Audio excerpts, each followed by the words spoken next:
Bonjour, je vais vous présenter une application décentralisée, donc Web3. Donc c'est un navigateur. C'est un navigateur qui est entièrement décentralisé, à l'instar de Brave, mais celui-ci est vraiment décentralisé sur toutes les aspects, car il a également quand vous créez un compte, vous avez également un wallet, un portefeuille intégré dessus, donc un portefeuille donc décentralisé qui qui est vraiment très intéressant parce que Brave le propose depuis peu, mais je crois que c'est encore une application tiers. Donc Decentre, qui est ce navigateur, sa principale qualité, c'est qu'il est extrêmement fluide. Il est, il ne demande pas de temps d'adaptation ses fonctionnalités de base sont comme celles de Chrome. Vous verrez exactement les mêmes fonctionnalités, le même menu, les mêmes extensions qui sont téléchargeables comme sur Chrome, hein. Le code source est le même. Néanmoins, il y a beaucoup plus d'intérêt à utiliser des centres parce que celui-ci bloque toutes les données et vous pouvez les rémunérer et également recevoir des publicités ciblées. C'est bien plus fonctionnel que sur Brave. Il marche sur tous les OS, hein, sur Windows, Mac et Linux. Il y a aussi une application Android en version bêta, mais elle fonctionne très bien, hein. Vous n'avez pas encore le compte, vous pouvez pas encore vous connecter dessus avec votre compte, mais ça devrait venir.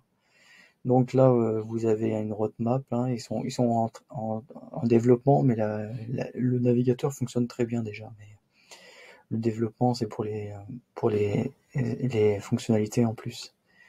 Donc ils ont des partenaires très intéressants, hein, prestigieux, hein, qui accompagnent le projet, qui font confiance au projet. Une équipe qui est transparente, hein, donc elle se présente elle-même, hein, donc une bonne quinzaine de personnes dessus. Vous avez des fonctionnalités, ça c'est très intéressant, c'est que vous avez le bloqueur de pub intégré, donc des centres de blog. Donc c'est vraiment, il est très efficace, hein, puisque si la navigation est bien plus fluide que les autres navigateurs, c'est pas pour rien. Vous avez aussi la possibilité de protéger votre localisation avec un VPN intégré. Donc ça peut être intéressant pour moi, je l'utilise, hein, pour le streaming, les sites de streaming de sport. Et vous pouvez aussi l'utiliser pour les sites bloqués du style RT, enfin, les chaînes russes récemment en Europe. Vous avez plein d'exemples. Alors ensuite, vous avez un blog interne, un peu dans le même système que Steemit. Donc vous avez une rémunération aussi, hein, vous pouvez récompenser les articles. Donc comme il y a un écosystème intégré dessus, donc c'est très intéressant, ça permet de pouvoir... c'est intéressant, c'est sans plus, mais c'est intéressant quand même. Il y a aussi un système de parrainage qui n'est plus présent sur Brave. Donc là, c'est intéressant parce que euh, la capitalisation, je reviendrai dessus, est vraiment très faible. Donc c'est un moment assez charnière quand on voit que l'adoption commence à être très très importante aussi. Je vous donnerai mon lien de parrainage qui est en dessous, qui vous permet de pouvoir, en téléchargeant l'application et en vous connectant, de pouvoir gagner quelques tokens et de me récompenser également par le même nombre de tokens.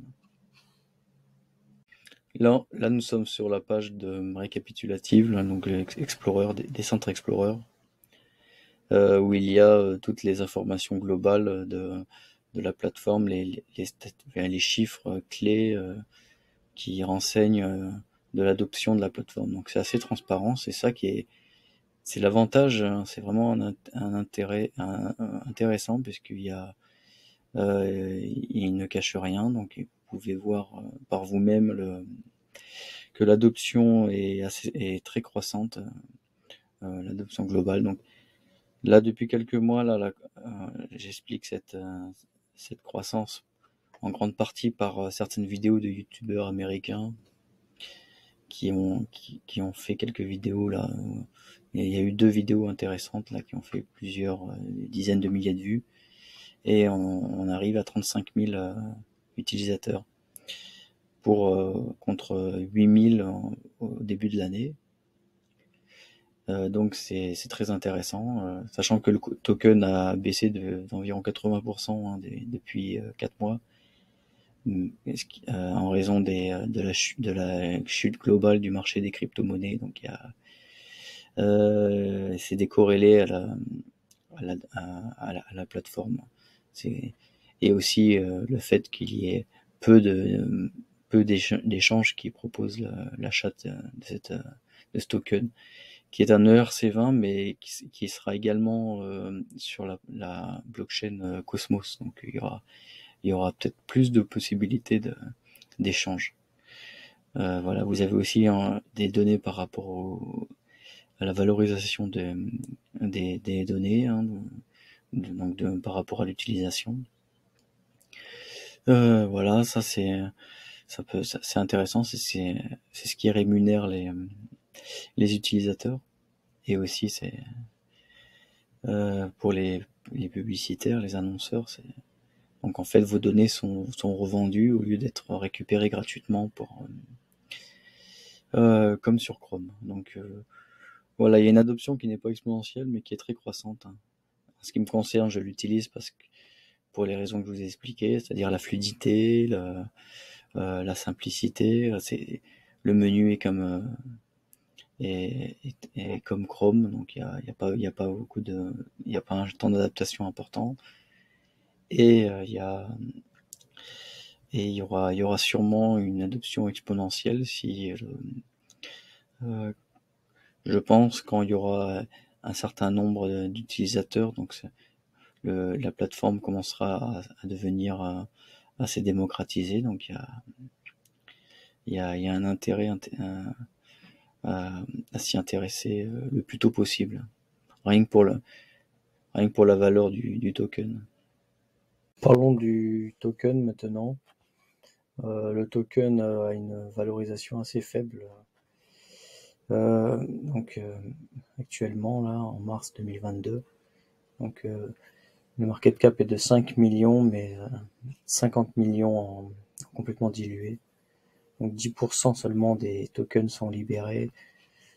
C'est pas un bon point, car ça va être assez inflationniste. Donc ça va créer une pression à la baisse sur un token qui néanmoins a quand même une faible valeur pour l'instant, car il est situé au-delà de la millième place. Donc 50 millions, ça reste relativement intéressant comme potentiel de réévaluation. Même si on compare à Brave, qui est à 2 milliards, donc ça fait 40 fois moins. Donc il y a un potentiel qui est selon moi intéressant. Surtout que si on regarde la courbe du cours depuis le début, hein, depuis presque 2 ans, il a connu des hauts et des bas, mais il a suivi relativement le marché, mais sans s'être écroulé pour autant, hein, depuis son ICO. Bon, il n'a pas bougé en fait, hein. Il est au point de départ quasiment.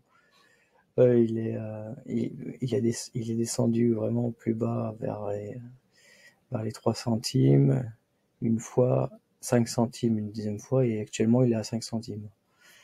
Donc ça me laisse éventuellement penser que c'est un possible support techniquement.